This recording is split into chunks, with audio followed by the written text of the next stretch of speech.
Hello guys, good morning. Ngasi akhoi morning walk chatlubei video ni. Adu mathun je haiduna kai mangla se.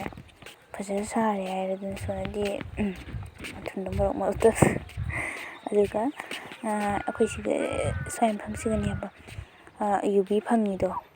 Yubi akhoi da chana haidi yubi ma tare ne phaira phatri ra aina changga ta paira pukhalakpani gaina. Yubi du pharamida chana sulogre.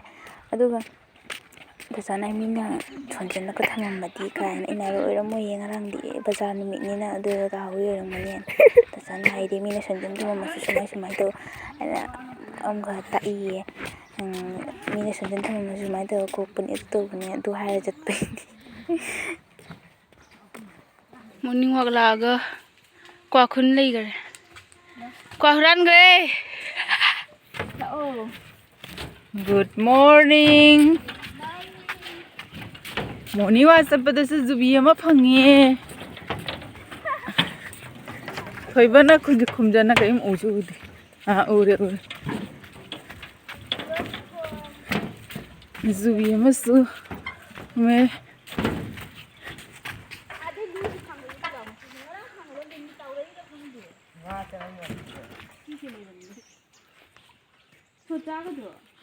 tau nuko sining ngono aya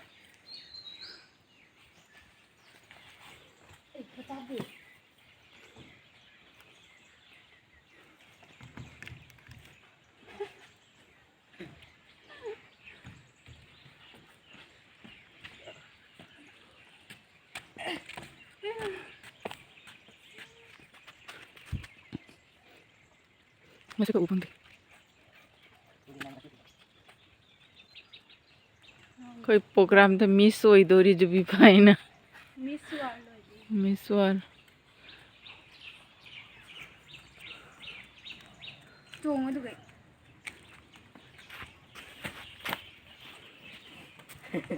बाकी जाइए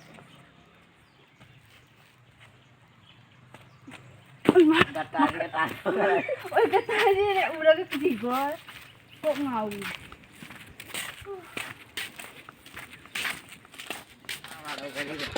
high school lagi. Kai din lagi do. Tengok sila.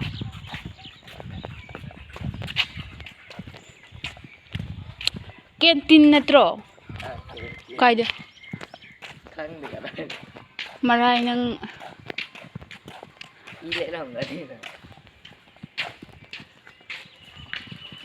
school ni. Mi kale mara khangde kuire changakta chahi an chahi humari hele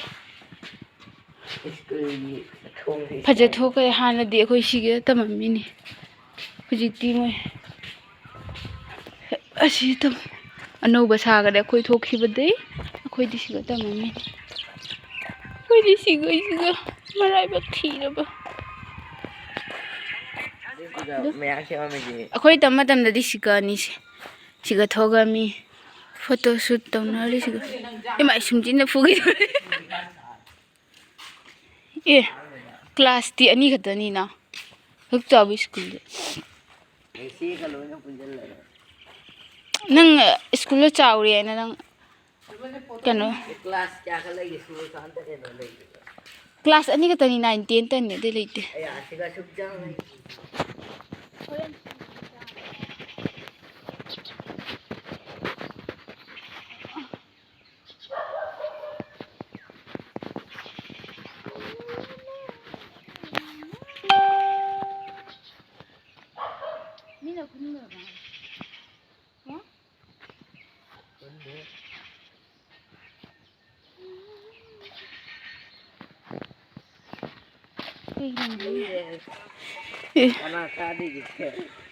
करी आई चादो हैग्रू चारगा इसिंग थकपा हावबनी बो इथुम थुम बनी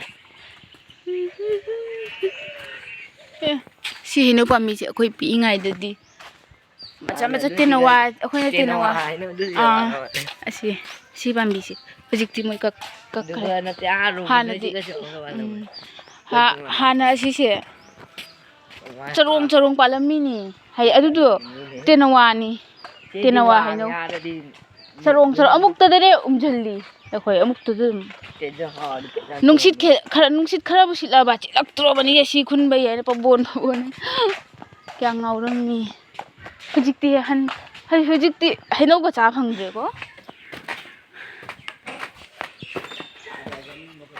hoine si bai mung leiti ni si masiti nang na pai ngai da long na ta di ka ba thoi ba no gele bra se mayang kang ye thoi ba ising khara he biu khonga ba si kana na thai no ising ai biu si ba mi se kai de no se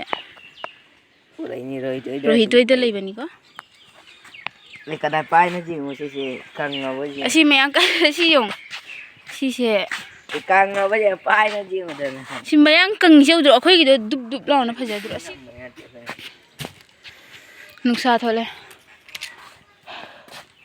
yang ne sigai chong sa akhoi jim jat bazar ni ko spider man sigai chong yung ni loi thang na thang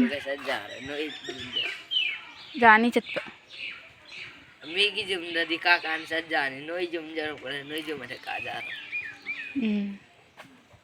nang ji ru pa bon noi sigai jim sa masih kayak gitu angam mi mobile dah lagi bani mapan mi sing do ni pa ma ngam moi ne du budi moi di bo awang ro chung mani ai nang si jani tholo ai ni ti chal ta ni khang du ai ma tu pi le hore ne aya du na thunda Duna tunda. Di chatning mai lao ji. Kala kata ni amani. Jadi hai pa sa bai do si ni. Phau sa ra chat pa do. Ji. Taram di. Na tu ji phang oi khang. Chappal se na pan na Ji tu ko thai ma lei. gon ta da loi se Ko thai ma lei si.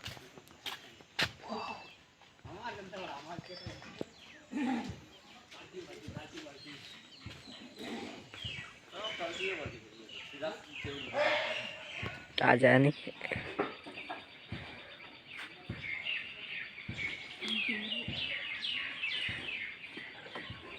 Khatro ka khilai de kun ai nong ma de ta la nong da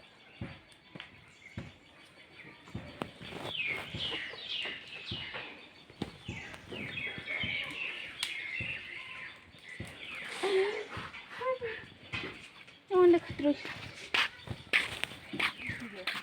ta di kai no ai gi paisa ma na ayun zulai dini seo ki ja ai no mo da asi bar ka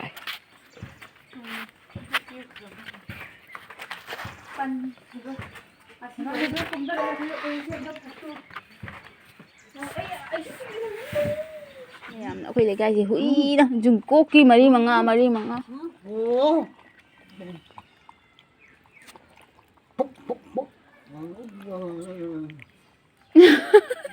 kaya no se oi da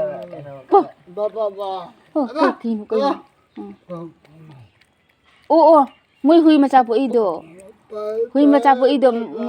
ma hui ma pi do mabuk big pa dai do nati mai ma buk to pi asu ne ma cha me am po I legi adu hai ba pi asu ma cha me am po I hai ba